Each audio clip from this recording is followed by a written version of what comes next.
Maybe the most famous quote from the 1972 movie The Godfather comes right after a hit. And they're in this car, and as they leave the car, they have a package of cannoli in the back seat. And the one gangster says to the other, "Leave the gun, take the cannoli." Now, I always use that expression as a way to express, take the good and leave the bad.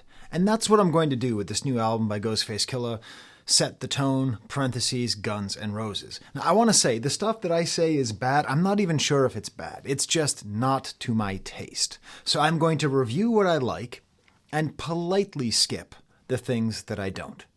In other words, I'm going to leave the roses and take the gun.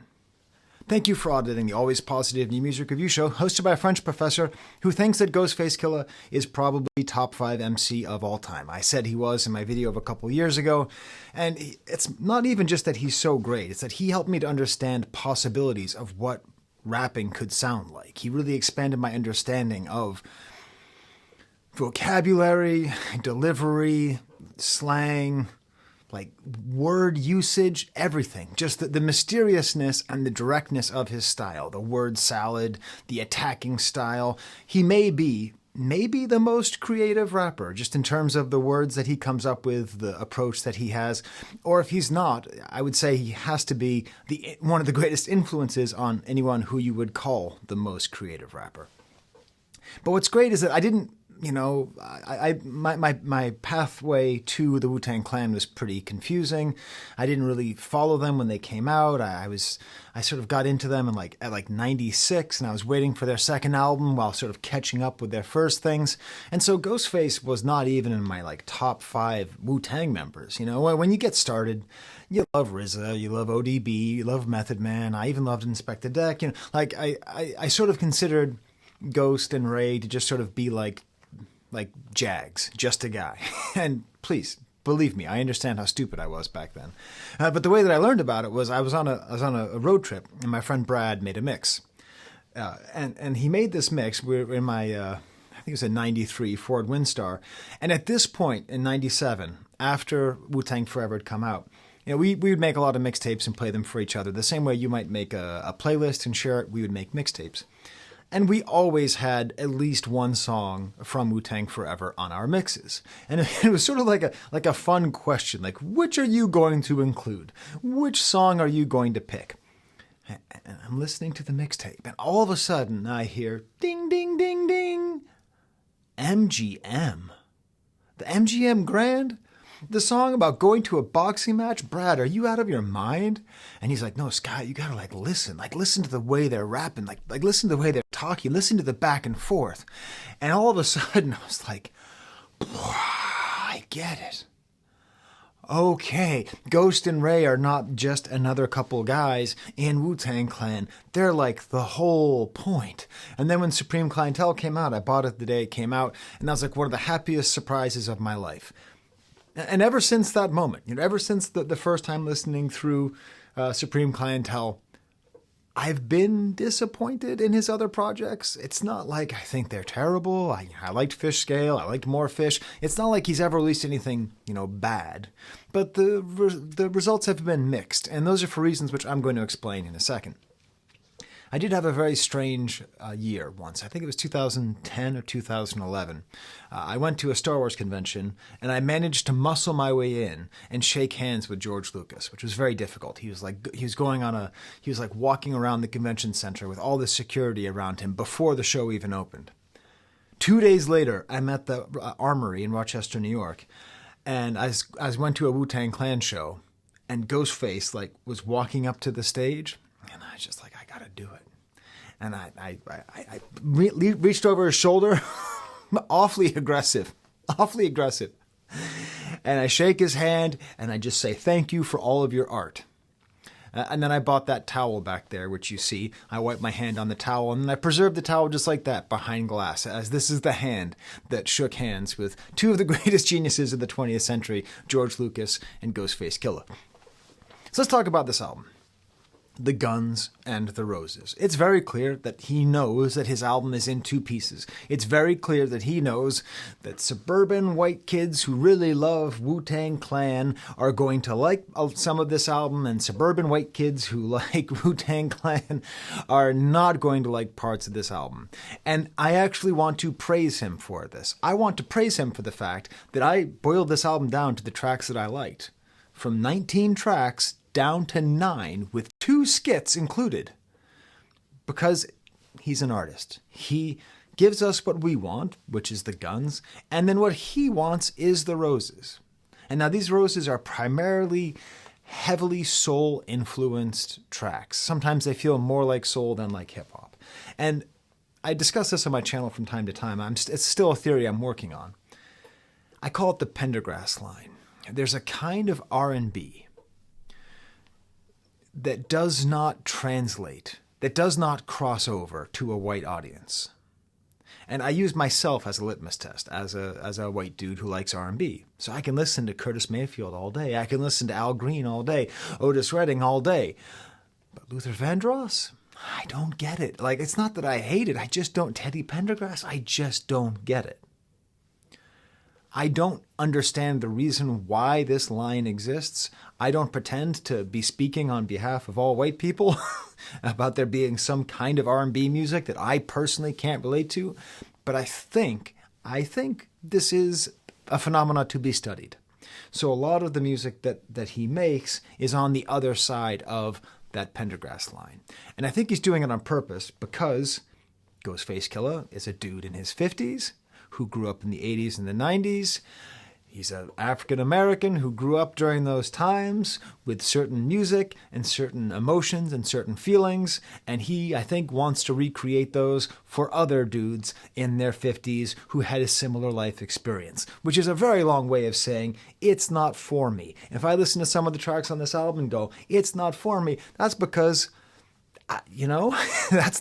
this is not from my life experience to my life experience. And the fact that, I like some of it and not other parts of it is perhaps natural and not a criticism of what Ghost is doing. Now, I want to tell you a story. When I was listening to this album for the first time, I was listening to it with my daughter. So we had to go to Saratoga, and it was kind of like a 3-hour drive. And, I'm like, she's heard, I've talked about Ghostface her whole life. We've listened to it before, but this was our first real chance listening to it. And she had my notes app open, and she was helping me to edit the songs. And there's a certain point in the back half of the album where we literally skipped 8 songs in a row. And I was like, okay, this is not good. I don't want her impression of Ghostface to be me just skipping songs. So I go, okay, look up Supreme Clientele. Look up the song Mighty Healthy.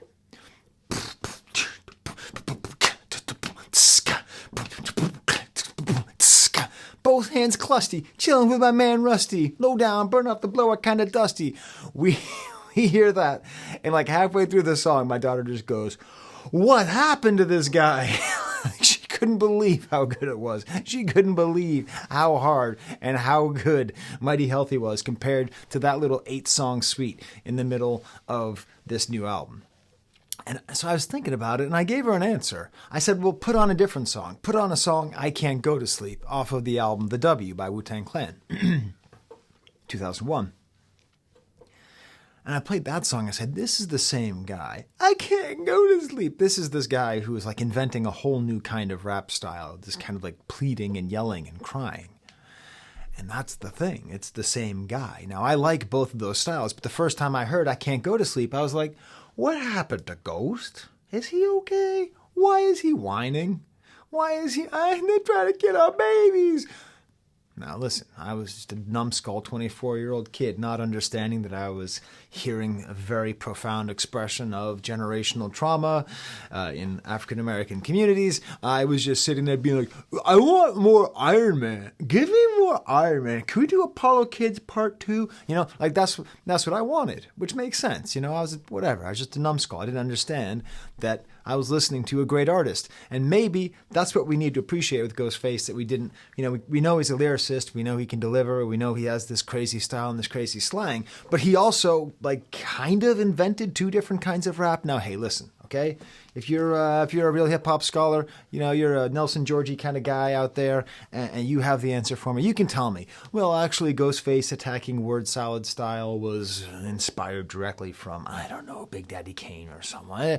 Or if you want to say that it was actually RZA who created that style on that song, that's fine. But as far as I can tell, he deserves a lot more credit than he gets, not just as a lyricist, but as an artist, not just as a spitter, but as a visionary who follows his own vision.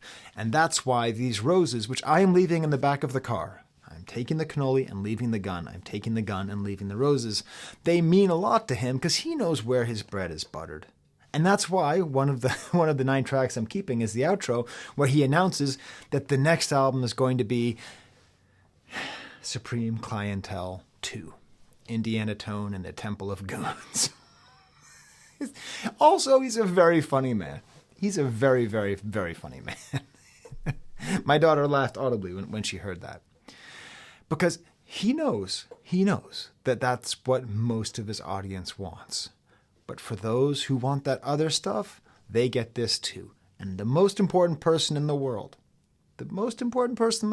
for liking this album is Ghostface himself. So, all praise Ghost Deini. I am going to suggest you skip the vast majority of tracks on this album while also insisting this is a positive review. I once had I love this story. I once had this family come over and visit and have dinner with me and my family. And there are these girls that are like probably 5 and 7, something like that. And they're very polite. And I made food and they just kept saying, "This is not to my taste." Like they've been taught, you don't go over to someone's house and say, "I don't want to eat it. This stinks. Why is it so bad?" They just kept saying, "This is not to my taste." So when I say skip, I mean this is not to my taste. Starting off with the first track, 6 minutes, which I actually skip. It's fine, but I don't like the chorus. Ghostface is capable of writing great choruses. The song's a little too long. The guest appearances aren't great, but that's okay because let's get to our track number 2, Pair of Hammers. Now, if you've been paying attention, if you've been up on the Professor Skye lore, you know I just reviewed the album by Conway the Machine, Slant Face Killah, about how weird it is that there's this great album by a Wu-Tang member and a great album by someone who's inspired by Wu-Tang, and that Slant Face Killah is the name of the Conway album, and Ghostface Killah is the name of the artist. Okay, so I had this kind of battle back and forth, which is the better album and which is the better song with a Method Man feature. So this won the better album. It's just a great album, at least for me, in my opinion, track by track by track by track. Maybe if I didn't have problems on the other side of the Pendergrass line, I would enjoy this Ghostface album more. But hey, this is personal taste. Don't ever believe a critic who says he's objective. Okay, so and then the other competition is who has a better Method Man feature, and it's got to be this. Oh my God, it's just great. It's awesome. What can you do with these two dudes who have been working together? How many decades? How old? 90, 30 years? 30 years. Meth and Ghost have been going back and forth. Super solid beat.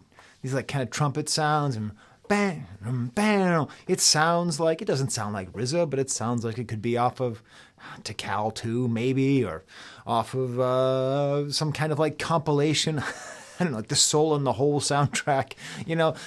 It's a very solid beat. And this shows Ghost can do what we want him to do. He's not incapable. The one thing that's interesting is, like, if I have a criticism of Ghostface Killah and his rapping style now, not just this like desire to do sing-songy stuff, it might be my fault. Because part of what I like so much about Wu-Tang slang was that I didn't understand it. And before the internet, like, you're just stuck. So I heard both hands clusty. I didn't know what that meant at all. And now I can look it up on Genius and I know what it means. But just like the I didn't know what a wallaby was. Do you know how confusing it was to be a Wu-Tang flan? Wu-Tang flan. Wu-Tang flan ain't nothing to custard.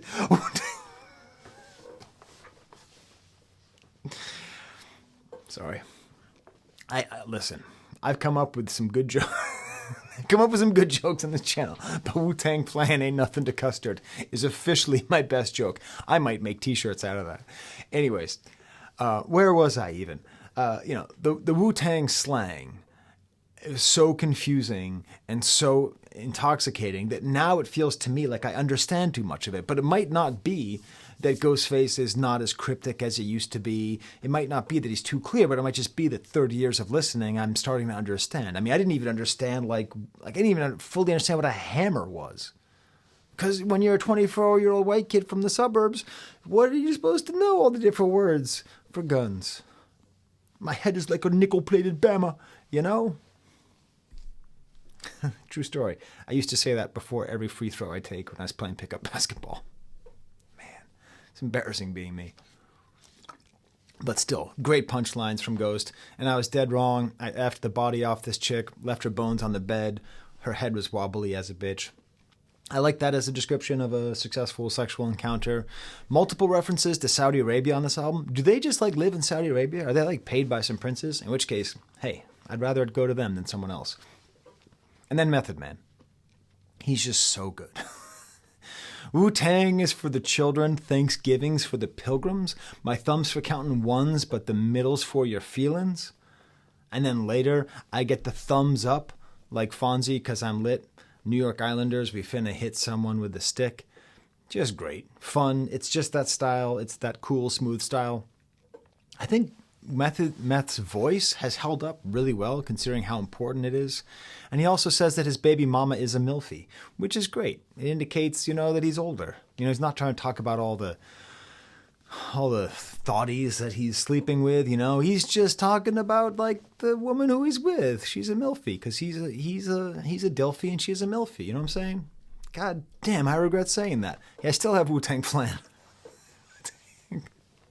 Okay. You can tell me in the comments, by the way, if you hate it when I laugh at my jokes. I'm probably still going to do it, but maybe I'll try to do it less. Oh, I haven't even asked you to do this yet. Smash the like bucket, subscribe. If you leave the letters AVAA anywhere in your comments, I will heart those. Now, things have cooled off a little bit from Drake and Kendrick, so I should be able to get to all of them now. I'm not getting 30 comments a second. It's wild. Now, the next track I'm going to list as a keeper is actually one of the Roses, Skate Odyssey. Self-produced. Ghostface is producing. This is awesome. And it features Raekwon in October London. See, not all the Roses aren't to my taste. This is great because of the theme. It's called Skate Odyssey. And before even looking it up, I understood immediately what it was. I looked up into Google. I go, Skate Odyssey, Staten Island. And poof, right up there, a whole bunch of results came for people remembering the roller skating rink Skate Odyssey. It's a little known fact that skating rinks are very important in the history of hip-hop. The first NWA performance was at a skating rink. It was an important urban place of congregation that was usually free of conflict, and it was a place where young people could get together and share music, and it's like an innocent club. I don't know. And it's nostalgia. This whole album is very nostalgic, and I think it's nice because I think that's who he's writing for. I think he's just writing for 55-year-old black dudes who grew up in the 80s and 90s and grew up with hip-hop and grew up through the everything and the highs and the lows and remembering. And it doesn't matter, It might be Raw and Roll. It might be Skate Odyssey. There's all sorts of skating rinks. It might be Lanes and Games. Now, what was that place near Lanes and Games? Anyways, I forget where I used to go roller skating. What was it called? Anyways, just and it's worth remembering too, this kind of soundscape, because it's this very breezy, nice soundscape. This guy, Gary London, October London, is very much sort of doing a Marvin Gaye impression, has this nice feeling. You need to remember something about the beginning of hip hop, and it's the kind of thing that you might learn in a book like Hip Hop America by Nelson George. I don't know why I'm promoting this book so much. If you've never read it, it's a quick read. It's great. It's a primary text for the history of hip-hop. One of the things that Kool Herc did, and a lot of the early guys did, is instead of making beats out of what was popular, they made beats out of stuff that their parents liked. So, James Brown was already kind of on his way out in the late 70s. He was already that's my parents' music. So the sampling helped to make him fresh and sort of connected it to older generations. So nostalgia is important there. And then just this lyric. Catch me on a speedboat, neck soaking jewels, stomach on the steering wheel, racing, playing with whales.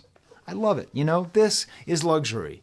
He's got his stomach on the steering wheel. He's not trying to jaw rule you. He's not trying to be all like, look at my abs, look at how fit I am. He is fat and happy. And thank you, Ghostface. You deserve to be fat and happy. If anyone deserves to be fat and happy, it's Ghostface Killah. He apparently has a white French poodle named Pepsi.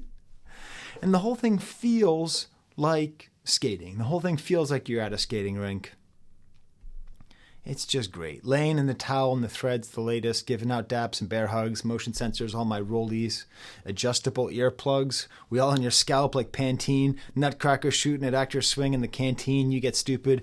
And me no hear things. Always great to come up with some kind of like broken up kind of line. Want to scuffle, just air things. You on point, Starks? All the time, Tone. He's actually like talking to himself. Raekwon comes in just super hungry and great. More kind of great idiosyncratic lyrics. Easy tennis gear. We mackin' racketeer action. Here's the caption. Both of us clustered up. Just ask him. Cream puff buttercup bubble butt. Scar Tissue featuring Nas. This cool has some nice guitar work. This cool like sample. And this audience has this great faraway sound. Very nice production from T the Human. Really, it's great. And it turns out it's by the Godfather. The sample comes from the Godfather of Indonesian prog rock. So I don't need to tell you who that is, do I? We all know the Godfather of Indonesian prog rock, Benny Sobarja. Now we do have an F slur in Ghost's verse, which is a reminder that Mighty Healthy thing has men merry and men ill, they got the urge. Hey, I'm not going to be the guy who does a discussion of conservatism in older black men. Save that for FD Signifier video or someone who is from the culture that is being described. But it does come across as like weirdly 1992, very much not 2024. Throwing out an F slur, although Who someone just did last year. Was it Ransom? Maybe. Was it? Anyways, doesn't matter. Nas has a nice strong verse on here too. He does maybe feel a little bit like he's just kind of doing it because it's on his label, but still he's good. It's nice hearing them back and forth. Kilo in the Safe, that's another skip. Although I do like that they're using Wagner, but the chorus is just so bad. And then we get to a skit about his 5 favorite cereals. Now he's doing this on purpose. He's doing this on purpose to set up the nostalgic run that he's going to go on. Because when you talk about your favorite cereals, you instantly get to a point of nostalgia because cereals are usually what you eat when you're a kid. So he says Fruity Pebbles, Fruit Loops, Apple Jacks, Honeycombs, Crunch Berries. Did I say Honeycombs? Raisin Bran with Mad Ice. I'm not going to put you up on game and give you the actual list of the 5 best cereals in the world. I got to warn you, I'm a cereal artist. I come from a long line of cereal artists, so some of these are going to sound strange. Number 5 is called Uncle Ward's cereal. It is rice Chex with chocolate chips on it. Number 4, Cinnamon Toast Crunch. Number 3, a layer of grape nuts, then Raisin Bran, then chocolate chips on top. It's my brother's recipe as well. Number 2, Cracklin' Oat Bran. Number 1, a French cereal called Muesli Croustillant au Chocolat. Crispy chocolate mueslix. The best goddamn cereal in the world. Can't get it here. Don't go and get chocolate mueslix and go, this isn't as good. You have to go to France. You have to go to a place called Leader Price, and you have to get this cereal there because that's where it's good. All right. And now, so this sets a nostalgic tone here. Tell me in the comments, what are your 5 favorite cereals? I'm serious. I love cereal. No Face. Now here, this is, okay. So I said that I'm skipping most of the tracks on the album, but meanwhile, one of the best tracks of the year, one of the most memorable tracks of the year comes out here. And it's produced by Easy LP, the guy who produced a lot of that Shine album from the 90s, including the song Bad Boys featuring Barrington Levy. Skiddly bop, skiddly whoa. Well, just great. One of my favorite rap songs. Really underrated rap song of the 90s. A song of the year contender, No Faces. He's talking about watching Good Times in the kitchen. Is where he gets his soul from. He talks about Jackson 5. Just really, really nice and soulful, nostalgic sounding beat. But what's cool is it's double nostalgic for old Ghostface. Okay, let me explain how. 1, the melody comes from the Delphonics theme by the Delphonics, which if you're a Ghost Deini aficionado, okay, if you study at the School of Starks, you know that After the Smoke is Clear off of Ghost's first album is done with the Delphonics. They actually sing on it. So that's like one connection. And then you hear the drums.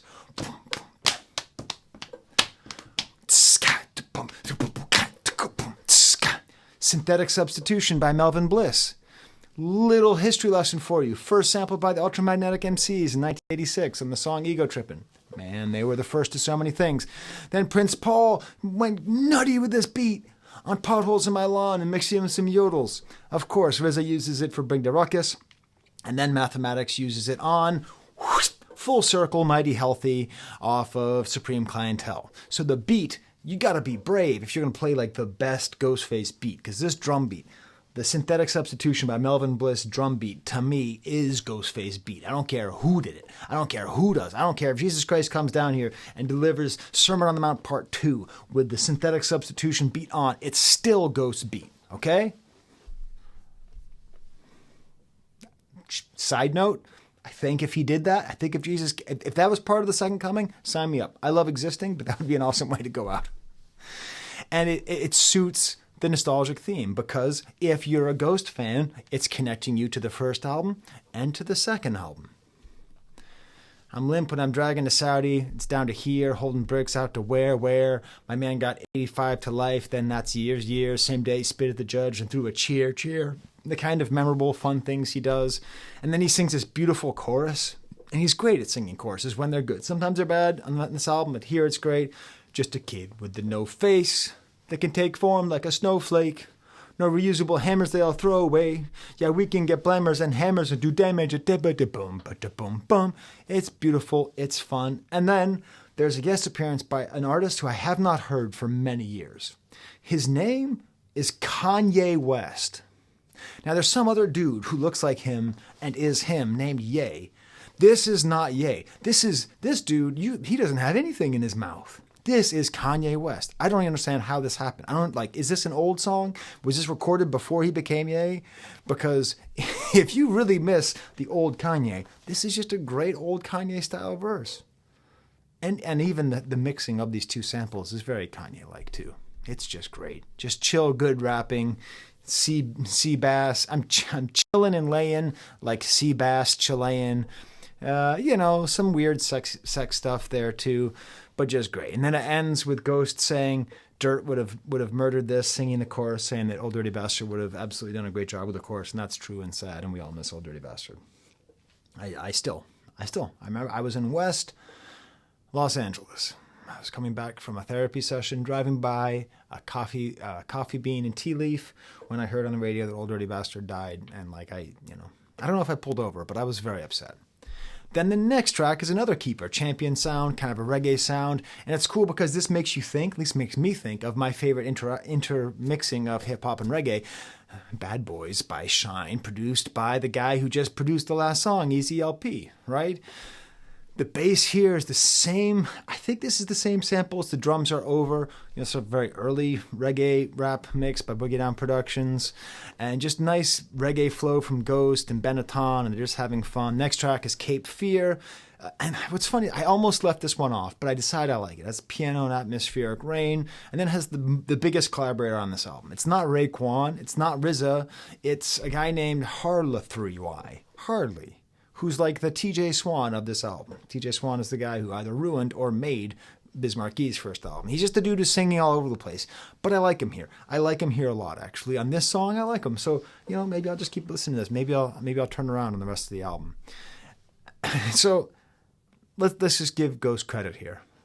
Remember how I was saying, I understand things too much? Because, he has some lyric like, jewelry's so heavy, dog, that's why I pop Tylenol. It's an interesting punchline, but it doesn't have that, Ghost feeling. But here we go. Dominic Flacco and long sleeve Cheryl and Just Mo Money, the floor model looking so ugly. 88 Daddy Kane Gumby with a low rugby.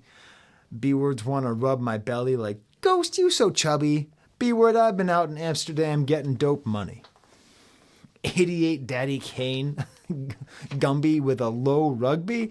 I think he's talking about, okay, so first of all, weirdly enough, there's a reference to the song Raw in this album. So if you watch my video of Slant Face Killah, you'll see me go into a long description of like how great of a rapper Big Daddy Kane is for the way he broke lines and how he really helped to advance rap in a really new way. So he's kind of on my mind here.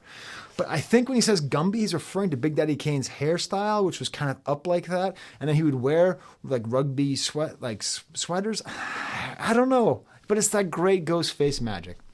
Fat Joe came on. The real reason I want to review this, my daughter has a question. She saw either a movie or a TV show where the joke was that the greatest performer was Fat Joe. The greatest living performer was Fat Joe. Please tell me in the comments what TV show or movie is that from so I can tell her and be a hero. Skit 2, I skip. Plan B, I skip. Bad Bitch, I will never, ever review a song by Ja Rule. That man ruined. The first time I ever really thought that hip hop was done was when I was listening to radio, and there was God damn. Tell me in the comments, is he actually okay, or is I just burned because oh my God. Seriously, if I had to choose between going through what they went through at the Fire Festival or actually seeing Ja Rule in concert, I would go through the Fire Festival, no question. Locked In, another skip. Skip 3, another skip. Touch You, another skip. Shots, Busta Rhymes, another skip. Some Spanish on there. Trap Phone, another skip. Outro skit, I'm going to listen to that one, Indiana Tone, and then it ends with a song called Yup. Kind of an old school pop rap hit like before Ja Rule ruined everything. You know, kind of like a simple name like, you know, like what, or oh no, or whoa, you know, that kind of like 90s thing where we just have all these like exclamations as rap songs. Kind of a Swizz Beatz style snare work and just a great chorus with yup. You get your casket closed like a laptop. Yup. Something like cheerleaders, I'll get your mascot shot or I'll kill your mascot. Just a great line. Really, really enjoy the way he kind of takes a little, like, he slows things down for one of his lines. Gonna be a lot of slow singing at your funeral. And then Remy Ma comes on and she's great. Really good verse here. What's her line here? She says something like, I'm like a virgin because I never get effed, something like that. I'm practically a virgin because I ain't never gave a fuck. That's the line. I'll use my swear here. Keep it PG-13. Word to the Frankenstein. All you little B words suck. I still carry a box cutter. Someone's getting cut. Is this a reference to the W? Does Remy Ma know the W well enough to know that weird song that goes, the box cutter went click, click? I don't know, because that song came out before 9/11. So that's... You know, okay, the first Spider-Man poster had the World Trade Center on it. That was weird. I got messed up because, like, there's a whole verse about the box cutter went click, click, and then the box cutter was the main thing. They made it happen. And then I went back and just re-listened to that song and focused on Ghost's verse. These are the bones from the grave of Houdini, G-Deini, Ronzoni noodles sprinkled on your embry. Climb like a deficit prophet's death to Israel, slid through Bethlehem, bong on one wheel, syringes, rubber bands, needles, the 60s, granddaddy caddy was caught for 6 G's, bagosh, all that Oshkosh jumpers, pink champel, brown paper bags, wall-to-wall bumpers. Let's just praise the man, okay? Let's just enjoy it. That's how I suggest you listen to this new album. I suggest you just listen to it, and you just vibe with what you vibe with, and what you don't, just wait for Supreme Clientele 2, because he's still one of the greatest of all time. These are my Patreons. They help me to buy music, and I'm just happy. I'm just happy to have more Ghostface. All right, until next time, I got to find a place to go roller skating. There's the camera.